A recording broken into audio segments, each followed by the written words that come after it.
आज मैं आपको इस चार्ट में बताऊंगी कि वायुमंडल में कौन कौन सी गैसें और भी उपस्थित होती हैं। केवल ये नहीं है ऑक्सीजन, कार्बन डाइऑक्साइड, एक तीसरी गैस भी है, उसका क्या नाम है? सबको दिखाई दे रहा है ग्रीन वाला पार्ट? ग्रीन वाला पार्ट सबको दिख रहा है? ये ग्रीन वाला पार्ट पूरा नाइट्रोजन गैस का है। और ये नाइट्रोजन गैस कितने प्रतिशत लिखा है? 78। मतलब कि हमारी 3/4, कितना? 3/4 हिस्सा तो केवल नाइट्रोजन गैस से बना है। समझ रहे हैं? 3/4 हिस्सा नाइट्रोजन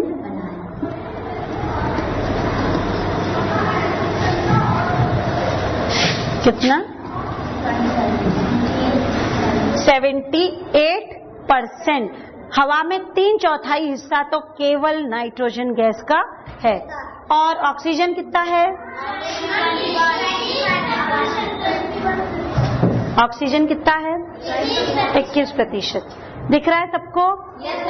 येलो रंग का ऑक्सीजन 21। और 21 और 78 जोड़ो,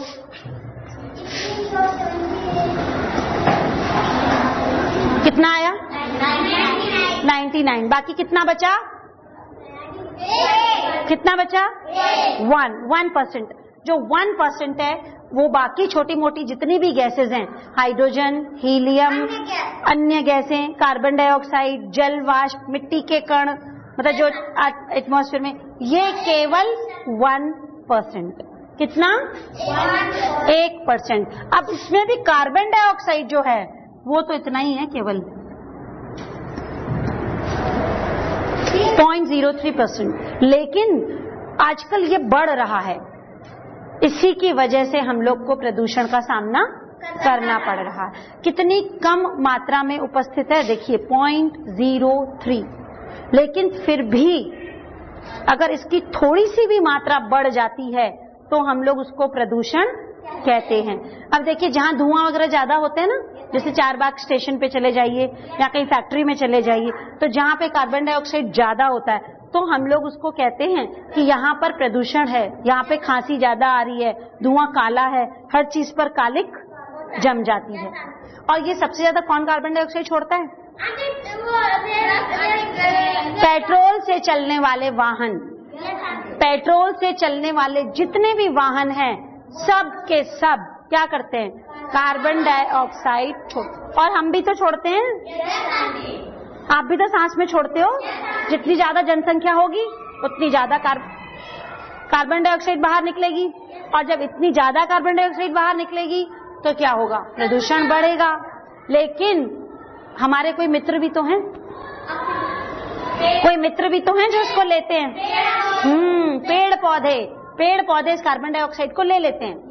अब देखो, जैसे किसी शहर की जनसंख्या बढ़ गई, आदमी लोग बढ़ गए, जानवर लोग बढ़ गए, तो हमें पेड़ भी बढ़ा देने चाहिए, क्योंकि जितनी कार्बन डाइऑक्साइड हम लोग बाहर निकालेंगे उतने पेड़ ले लेंगे और उतनी ज्यादा ऑक्सीजन मिलेगी। इसीलिए तो बार बार कहा जा रहा है कि ऑक्सीजन को बढ़ाने के लिए पेड़ों को ज्यादा उगाइए, वृक्ष पेड़ लगाओ और पर्यावरण बचाओ।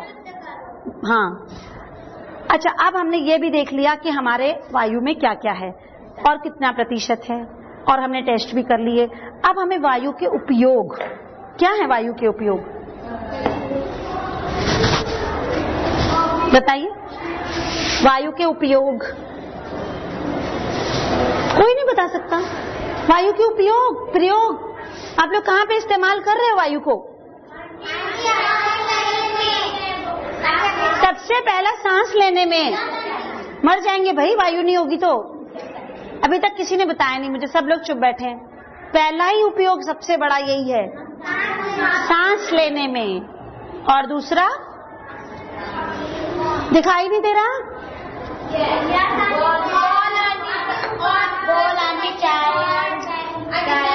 ये क्या है? मोटरसाइकिल। मोटरसाइकिल के पहिए में क्या भरा है?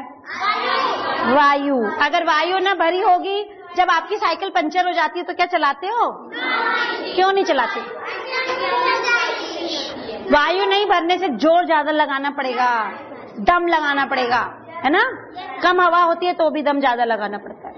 तो वायु हमारे जितने भी वाहन हैं, वाहन समझते हैं, कार, स्कूटर, पहिया, मोटरसाइकिल, उसके जितने भी पहिए हैं, चाहे वो रिक्शा ही क्यों ना हो, कोई भी ठेला गाड़ी हो, रिक्शा हो जिसमें टायर और ट्यूब लगा है इस तरह से, उन सब में हवा भरी जाती है। वायु जो हमारे चारों तरफ दिख रही है, यही वाली वायु भरी जाती है।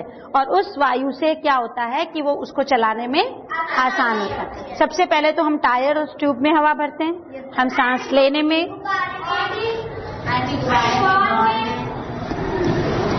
उपयोग में पहला उपयोग है जंतु एवं पौधे दोनों वायु को सांस में लेते हैं। जंतु व पौधे सांस लेते हैं। और दूसरा उपयोग ट्यूब्स में, ट्यूब मतलब किसकी ट्यूब? वाहन, वाहन, ट्यूब में वायु भरी जाती है। और बताओ।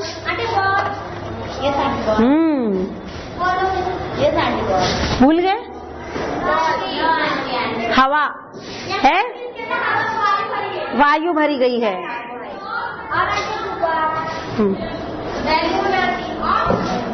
गुब्बारा,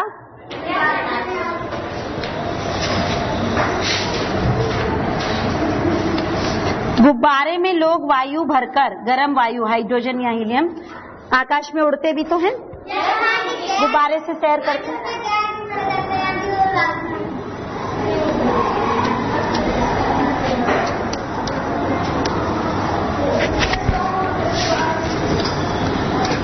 अभी मैंने आपको बताया था कि नाइट्रोजन गैस होती है।